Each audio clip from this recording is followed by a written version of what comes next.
De nuevo, saludos Eduen, saludos Iberos para todos ustedes. Seguimos estando en este sábado, día 3 de mayo del año 2025. Voy a dar lectura a un poquito más, a otros párrafos de La Vivele, escrita por Alexandre Lazar, editada por Michel Rodellas Picola. Y en este caso vamos a dar lectura al capítulo de lo que hoy llamamos el diluvio universal. Lo que nos dicen que hubo un diluvio universal, que fue un castigo de Dios, y efectivamente fue un castigo de Dios, eso es cierto. Sin embargo, no explican los motivos, explican unos motivos muy ambiguos, y evidentemente pues vamos a dar lectura a la verdad, al verdadero relato, los verdaderos hechos y acontecimientos históricos, y no a la interpretación, como nos dicen ahora, de cualquier... además se autoproclaman expertos, ¿no? Toda esta gente, ¿no? El experto que ha estudiado mucho tiempo, que habla no sé cuántos idiomas. El hablar no sé cuántos idiomas le legitima para conocer la verdad. Eso es ridículo. Uno tiene que conocer la verdad y saber concatenarla con todo lo que ha ocurrido a lo largo y ancho del planeta, no conocer idiomas. Uno puede ser ignorante hablando un idioma o hablando 20 idiomas, sigue siendo ignorante. Porque el que no conoce la verdad es un ignorante, aunque sepa hacer un bolígrafo, máquinas, ya les digo, sea el campeón del mundo de atletismo, sea el poeta más sabio, es igual. Toda esa gente es un ignorante. El que no conoce la historia es un ignorante. Ha desarrollado unas cualidades innatas que lleva dentro, como cada uno de nosotros, pero eso no quiere decir que sepa ni siquiera quién es ni de dónde viene. Esa es la tragedia de esta humanidad. Por eso es tan manejable. Ponen una cosa de moda, ahora la gente, yo estoy observando, ahora que se pintan el pelo de azul o de verde o no sé, o de rojo. Y es un mimetismo como si fueran los monos del parque, que uno lo ve, lo que hace el otro, y entonces lo repiten miméticamente, sin ningún tipo de reflexión mental y de preguntarse, bueno, eso lo hago, no lo hago, ¿por qué? ¿Qué me va a aportar? O sea, fíjense el estado de ignorancia al cual han bajado, ¿no? Han hecho descender a la humanidad. Antes nuestros antepasados veían el sol o miraban al cielo por la mañana y ya sabían si iba a llover, a qué hora iba a llover, si iba a haber, era fuerte. O sea, ya toda esa información directa, porque uno estaba en armonía con la naturaleza y con la creación. Ahora necesitamos tener la maquinita, consultar a no sé cuántos expertos, y bueno, y ya lo ven, lo que nos pasó hace 4 días. Y al final, después de tantas máquinas, tanto dinero, tanta tecnología, nos quedamos sin luz, como cuando yo era pequeñito, a poner velas. ¿Se dan cuenta? Así que vamos a estudiar la verdad para saber de dónde venimos. Leo La Vivele, página 219, 220 y un poquito 221. Venga, voy a ver si lo leo todo seguido y luego en todo caso comento. Vamos allá, presten atención, por favor. Al morir María, fue enterrada en Baalbek, que significa Valle de los Be, donde se construyó una gran necrópolis para perpetuar la memoria de María y cultivar su recuerdo. Pronto sería reconocida como una de las 7 maravillas de la Tierra Univer.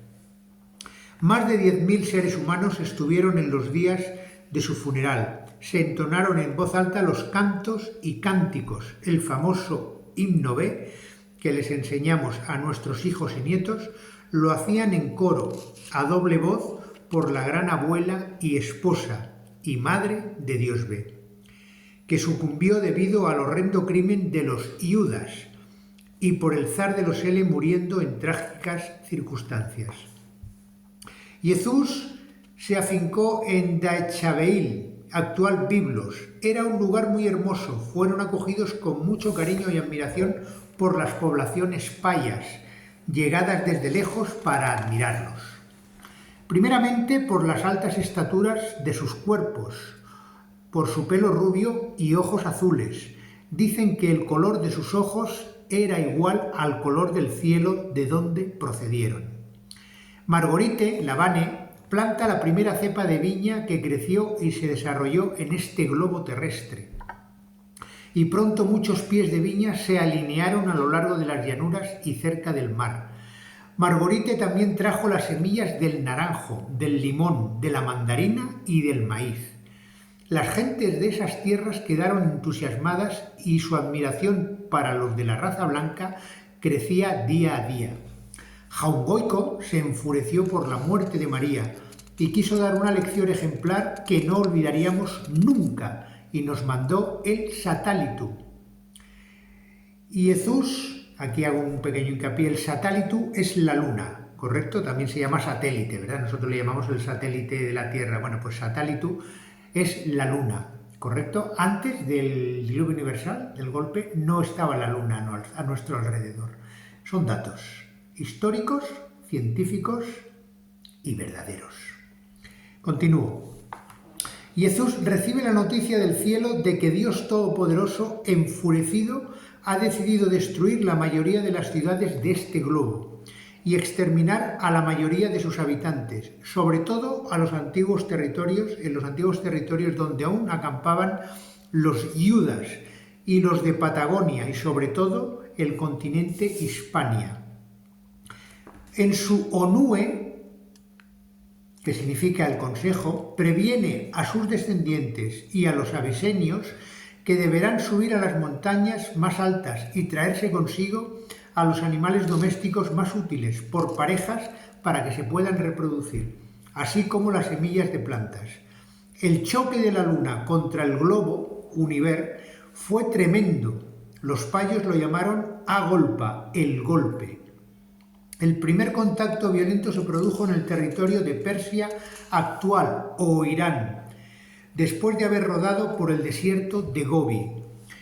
Agolpa, el golpe, provocó que las tierras escandinavas pasaran de tener un clima subtropical a tener un clima frío. La Antártida, con un clima templado, pasó a tener un clima muy frío. El eje de rotación de la Tierra había quedado alterado y la línea del Ecuador pasó a la que hoy existe. El estrecho de Hormuz se abrió, se desplazó el continente hoy llamado América. La ciudad de El Dorado desapareció. El Sahara, antes lleno de bosques y lagos, se convirtió en un desierto, entre otras alteraciones físicas del denominado globo Univer. El enorme calor de la luna incandescente hizo evaporar gran cantidad de agua. Cuando la luna desapareció, se puso a llover durante 40 días y 40 noches sin parar. Nadie pudo salir de las grutas de las altas montañas donde estuvieron los que escucharon la Onue, y las poblaciones de las tierras bajas se ahogaron todos. Esa inundación fue llamada también como diluvio universal. El diluvio universal.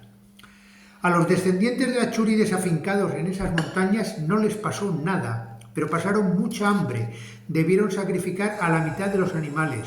Como Margot trajo la calumbe, en esta tierra Univer no pasaron frío. Calumbe significa lumbre, era un tipo de fósforo empleado en el globo Edén.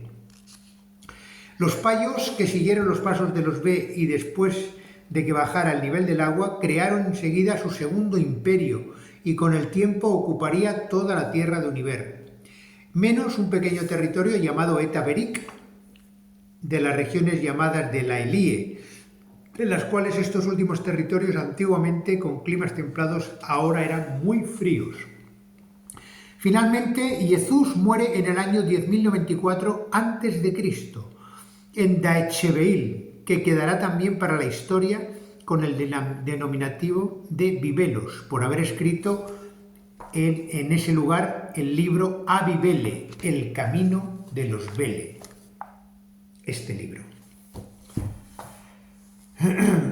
Tras su primera muerte en esta tierra de Univer, el cuerpo de Jesús fue trasladado a su sepulcro, que con anterioridad había mandado construir, y según la lengua de los habitantes del lugar, Jesús tomó, una vez muerto, un nuevo cuerpo. Toda la tierra circundante fue llamada Tarsai, que significa es tierra santa. En el lugar de su sepulcro, en Jerusalén, o Jerusalén. Posteriormente el propio sepulcro tomó el nombre de Davedá o también Davedí o el Kudais indistintamente, que significa es propiedad del Be o es sepulcro de Eleazar. Dicho lugar pasó a llamarse mucho más tarde como Israel, que significa es rey Eleazar. Muy bien, hasta aquí la lectura de esta narración, donde nos dice lo que fue el diluvio universal, el motivo, que fue el asesinato de la hija de Dios Todopoderoso, María, la que conocemos como la Virgen María, madre de Jesús y madre y abuelita de todos sus descendientes, de todos los seres de raza blanca. Y también, lógicamente, porque nos dice cómo la Biblia original, este libro, el Abibele, fue escrita por Jesús por indicación de Dios Todopoderoso. Eso tal vez lo lea en otro parrafito, pero Jesús tenía una especie de ordenador, para entendernos, que se llama Biotech. Es decir, toda la tecnología que esta gente está creando no es nada nuevo. Eso existe en el cielo desde hace miles de años. Y evidentemente esta gente ha usurpado una vez más todos los mandatos de Dios Todopoderoso, porque esta tecnología no se debía haber desarrollado en esta tierra. Pero como siguen desafiando a Dios, pues es lo que han hecho. Así que aquí habla de Jerusalén, que es donde se enterró a Jesús originalmente, hace 11.000 años aproximadamente, 12.000 años. Y por lo tanto ese Jesús original, que es el verdadero, no tiene nada que ver, excepto en el nombre un poco, con el Jesucristo de la narración actual, que nos tiene a todos, o les tenía a todos los que no conocen la verdad, les sigue teniendo subyugados y esclavizados. Así que esta es la lectura del diluvio universal, de los motivos, de las consecuencias y de la verdadera historia que nosotros debemos conocer. Porque tan solo conociendo la verdad, como dice la frase, uno llega a ser libre. Con las mentiras, con las especulaciones, con las insinuaciones, con el yo creo, uno jamás va a sentirse libre. ¿De acuerdo? ¡Ánimo! Les recomiendo una vez más, por supuesto, que adquieran la Bibele. Esto es algo, pero vamos, como el agua de beber. Vean ustedes toda la información extraordinaria de nuestra auténtica y verdadera historia, que no la vamos a encontrar en ningún otro lugar de la tierra. ¡Ánimo! Avere cadevere.